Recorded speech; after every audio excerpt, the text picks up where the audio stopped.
எங்கள் ஊர் பஸ் ஸ்டாண்டில் பழம் விற்றுக்கிட்டு இருந்தாங்க. பஸ்ஸுக்குள்ளே வந்து கொய்யாப்பழம் கொய்யாப்பழம் கொய்யாப்பழம் கொய்யாப்பழம் 5 ரூபா 5 ரூபா அப்படின்னு ஒரு கிழமை விற்றுக்கிட்டே இருந்தார். எல்லாம் வாங்கி இப்படியே பார்த்தேன். அந்த பக்கத்தில் இன்னொரு பையன் வந்தான்.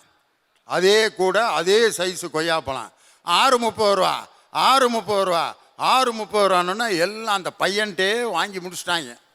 இந்த கிழவன் சாயங்காலம் வரைக்கும் 5 ரூபா ஏயா அந்த பையன் ஒரு பழத்தை சேர்த்து கொடுத்து ஒரு கூடையை பூரா காலி பண்ணிட்டான். நீ இன்னும் இந்த கூடையவே சுமந்துக்கிட்டு ஏயா இப்படி கஷ்டப்படுறனதுக்கு அந்த கிழவன் சொன்னார், அவன் வேற யாரும் இல்லை, என் மயன்தான். நாங்கள் 2 பேரும் காலையிலே பிளான் பண்ணிட்டு வந்துட்டான். நான் 5 ரூபான்னு சொல்லிக்கிட்டே இரு, நான் 6 ரூபான்னு நான் விற்கிறேன்டா. உன் கூடை பூரா காலியான பிறகு பின்னாடி சாயந்தரம் போய் இந்த கூடையில் பழத்தை மாற்றிட்டு 6 ரூபான்னு 2 கூடையும் விற்றுட்டான். ஒரு கொய்யாப்பழம் விற்கிறவனுக்கு கூட வருமானத்தை மீறி சம்பாதிக்க வேண்டும் என்ற எண்ணம் இருந்ததுனால தான் இந்த பிஸ்னஸ் டெக்னிக் அவனுக்கு தெரிய வந்தது.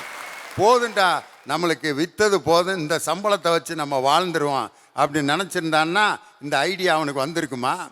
வாழ்க்கையில் பணம்ங்கிறது ஒரு மாய பிசாசு. அது இருந்தால் நம்ம நிம்மதியாக இருக்க முடியாது. அதனால் இருப்பதை கொண்டு சிறப்புடன் வாழ்வது தான் மனித வாழ்க்கைன்னு நம்மளை தட்டேத்தி குடிசை வீட்டிலேயே படுக்க போட்டிருப்பாங்க. பணக்காரங்கெல்லாம் நிம்மதியாக இல்லைடா, ரொம்ப வருமான வரி கட்டுறான், வேதனைப்படுறான், அவன் சாவியை பாதுகாக்கிறதுக்குள்ளே தூக்க மாத்திரை போட்டு தான் தூங்குறான் அப்படின்னு நம்மளை பிட்டை போட்டு இப்படியே இருறா, 1000 ரூபா வருமானத்திலே இரு, பிச்சை எடுத்துக்கிட்டே இரு அப்படின்னே சொல்லி இது மாதிரி உதாரணம் காட்டிகிட்டே இருப்பாங்க. ஒரு ரோட்டில் நம்ம ஒரு கார் ஓட்டிகிட்டு போகிறோம். அந்த டிரைவருக்கு வந்து 500 மீட்டர் தான் தெரியுது, ஆனால் அவன் போக வேண்டியது சென்னை. ஆனால் 500 மீட்டர் தான் அவனுக்கு தெரியுது. 500 மீட்டராக கடந்து தான் 500 கிலோமீட்டரை அவன் போய் அடைய முடியும்.